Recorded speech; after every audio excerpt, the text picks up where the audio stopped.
آپ نے تلوار ہاتھ میں لی کعبہ کا طواف کیا اور کفار کے مجمع کو مخاطب کر کے کہا، تم میں سے اگر کوئی شخص یہ چاہتا ہو کہ اس کی بیوی بیوہ ہو جائے، اس کے بچے یتیم ہو جائیں، تو وہ مکہ سے باہر آ کر میرا راستہ روک کر دیکھ لے۔ مگر کسی کافر کی ہمت نہ پڑی کہ آپ کا راستہ روک سکتا۔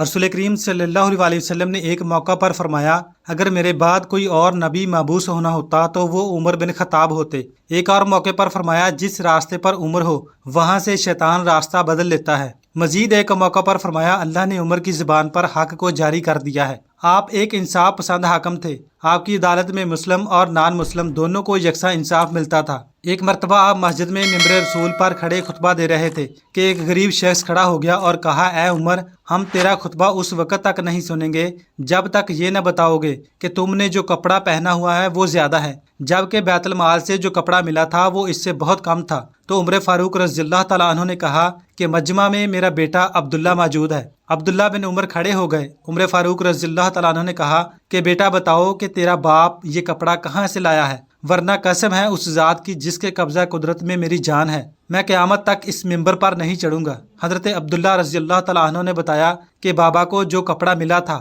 وہ بہت ہی کم تھا، اس سے ان کا پورا کپڑا نہیں بن سکتا تھا، اور ان کے پاس جو پہننے کے لیے لباس تھا وہ بہت خستہ حال ہو چکا تھا، اس لیے میں نے اپنا کپڑا اپنے والد کو دے دیا۔ ابن سعد فرماتے ہیں کہ ہم لوگ ایک دن حضرت علی رضی اللہ تعالیٰ عنہ کے دروازے پر بیٹھے ہوئے تھے کہ ایک کنیز کا وہاں سے گزر ہوا۔ بعض کہنے لگے کہ یہ باندی حضرت علی کی ہے۔ آپ حضرت عمر رضی اللہ تعالیٰ عنہ نے فرمایا کہ امیر المومنین کو کیا حق ہے کہ وہ خدا کے مال میں سے باندی رکھے؟ میرے لیے صرف 2 جوڑے کپڑے، ایک گرمی کا اور دوسرا سردی کا، اور درمیانہ درجے کا کھانا بیت المال سے لینا جائز ہے۔ باقی میری وہی حیثیت ہے جو ایک عام مسلمان کی ہے۔ جب آپ کسی بزرگ کو عامل بنا کر بیچتے تھے تو یہ شرائط سنا دیتے تھے: نمبر 1، عمدہ کھانا نہ کھانا، نمبر 2، ترکی گھوڑے پر کبھی مت سوار ہونا، نمبر 3، باریک کپڑا نہ پہننا، حاجت مندوں کی داد رسی کرنا، اگر اس کے خلاف ہوتا تو سزائیں دیتے۔ حضرت عمر رضی اللہ تعالیٰ عنہ حضرت علی رضی اللہ تعالیٰ عنہ سے بھی دیگر صحابہ کی طرح مشورہ کرتے، اور خود حضرت علی بھی حضرت عمر کی جلالت کے متعارف تھے۔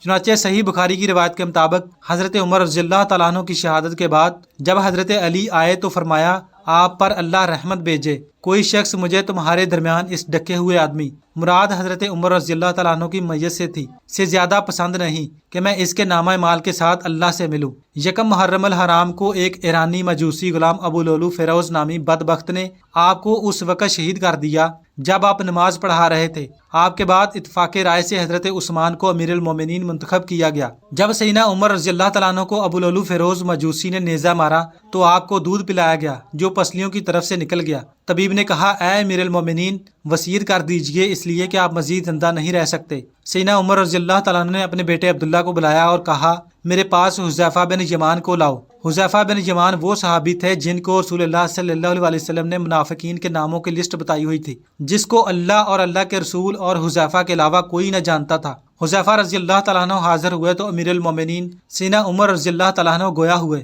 جبکہ خون آپ کی پسلیوں سے رس رہا تھا۔ آپ نے کہا، حذیفہ، میں تجھے اللہ کی قسم دیتا ہوں، کیا رسول اللہ صلی اللہ علیہ وسلم نے میرا نام منافقین میں لیا ہے کہ نہیں؟ حذیفہ رضی اللہ تعالیٰ عنہ روتے ہوئے کہنے لگے، اے امیر المومنین، یہ میرے پاس رسول اللہ صلی اللہ علیہ وسلم کا راز ہے، میں اس کو مرتے دم تک کسی کو نہیں بتا سکتا۔ سیدنا عمر رضی اللہ تعالیٰ عنہ کہنے لگے، حذیفہ، بلا شبہ یہ رسول اللہ کا راز ہے، بس مجھے اتنا بتا دیجئے کہ رسول اللہ صلی اللہ علیہ وسلم نے میرا نام منافقین کے جدول میں شمار کیا ہے یا نہیں۔ حذیفہ کی ہچکی بند گئی، روتے ہوئے کہنے لگے، اے عمر، میں صرف آپ کو یہ بتا رہا ہوں، اگر آپ کے علاوہ کوئی اور ہوتا تو میں کبھی بھی اپنی زبان نہ کھولتا، وہ بھی صرف اتنا بتاؤں گا کہ رسول اللہ صلی اللہ علیہ وسلم نے آپ کا نام منافقین کی لسٹ میں شمار نہیں فرمایا۔ سیدنا عمر رضی اللہ تعالیٰ عنہ یہ سن کر اپنے بیٹے عبداللہ سے کہنے لگے، عبداللہ، اب صرف میرا ایک معاملہ دنیا میں باقی ہے۔ عبداللہ کہنے لگے، ابا جان بتائیے وہ کون سا معاملہ ہے؟ سیدنا عمر رضی اللہ تعالیٰ عنہ گویا ہوئے، بیٹا، میں رسول اللہ صلی اللہ علیہ وسلم اور ابوبکر صدیق رضی اللہ تعالیٰ عنہ کے پہلو میں دفن ہونا چاہتا ہوں۔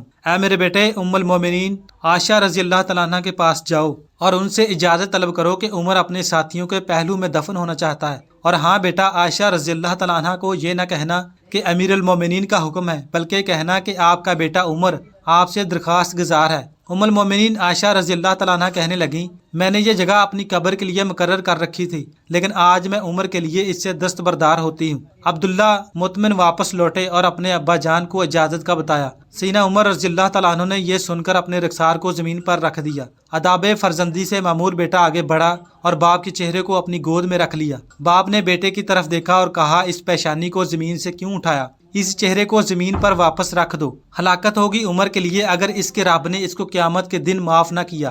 رحمک اللہ یا عمر۔ سیدنا عمر رضی اللہ تعالیٰ عنہ بیٹے عبداللہ کو یہ وصیت کر کے اس دار فانی سے کوچ کر گئے، جب میرے جنازے کو اٹھایا جائے اور مسجد نبوی میں میرا جنازہ پڑھایا جائے تو حذیفہ پر نظر رکھنا، کیونکہ اس نے وعدہ توڑنے میں تو شاید میرا حیا کیا ہو، لیکن دھیان رکھنا وہ میرا جنازہ بھی پڑھتا ہے یا نہیں۔ اگر تو حذیفہ میرا جنازہ پڑھے تو میری میت کو رسول اللہ صلی اللہ علیہ وسلم کے گھر کی طرف لے کر جانا اور دروازے پر کھڑے ہو کر کہنا یا ام المومنین، اے مومنوں کی ماں، آپ کے بیٹے عمر کا جستے خاکی آیا ہے۔ ہاں یہاں بھی یاد رکھنا امیر المومنین نہ کہنا عائشہ مجھ سے بہت حیا کرتی ہے۔ اگر عائشہ رضی اللہ تعالیٰ عنہ اجازت مرحمت فرما دیں تو ٹھیک، اگر اجازت نہ ملے تو مجھے مسلمانوں کے قبرستان میں دفنا دینا۔ عبداللہ بن عمر رضی اللہ تعالیٰ عنہ کہتے ہیں ابا جان کا جنازہ اٹھایا گیا تو میری نظریں حذیفہ پر تھیں۔ حذیفہ آئے اور انہوں نے ابا جان کا جنازہ پڑھا۔ میں یہ دیکھ کر مطمئن ہو گیا اور ابا جان کی میت کو عائشہ رضی اللہ تعالیٰ عنہ کے گھر کی طرف لے کر چلے، جہاں ابا جان کے دونوں ساتھی آرام فرما تھے۔ دروازے پر کھڑے ہو کر میں نے کہا اماں جان، آپ کا بیٹا عمر دروازے پر کھڑا ہے،